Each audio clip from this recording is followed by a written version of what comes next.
کہ credit card کے کیا احکام ہیں، کریڈٹ کارڈ کے استعمال پر بینک ڈسکاؤنٹ بھی دیتے ہیں اور کیش بیک آفر بھی دیتے ہیں، اس کا شرعی حکم کیا ہے؟ بس پہلی بات تو یہ ہے جو پہلے بھی کئی مرتبہ بار بار آ چکی ہے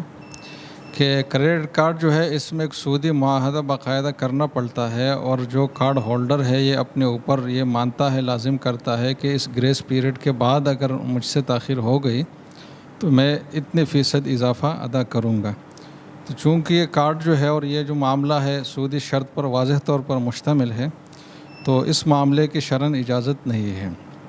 لہٰذا جہاں چارج کارڈ اور ڈیبٹ کارڈ سے معاملہ چل سکتا ہے اور ضرورت پوری ہو جاتی ہے تو وہاں کریڈٹ کارڈ کی پالیسی لینا کا جواز ہی نہیں ہے۔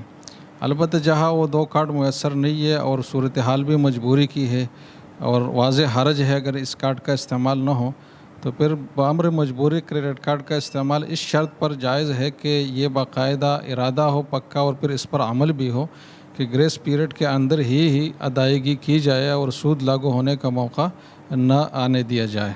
تو اس شرط کی رعایت بہرحال ضروری ہوگی۔ باقی اس صورت میں جو کارڈ ہولڈر ہے اور جو کارڈ ایشور ہے ان کا جو تعلق ہے وہ یوں ہے کہ جو کارڈ دینے والا ہے بینک وہ کریڈیٹر ہے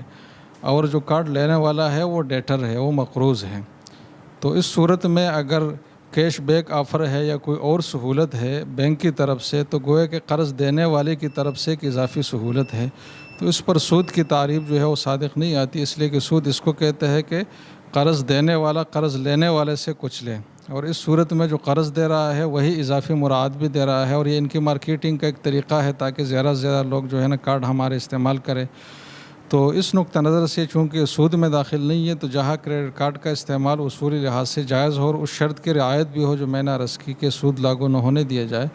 تو پھر یہ جو اضافی مراعات اس طریقوں سے ملتی ہے مختلف صورتوں میں، تو اس میں کوئی سود کا پہلو نہیں ہوگا اور اس میں اس کو حرام نہیں کہا جا سکتا۔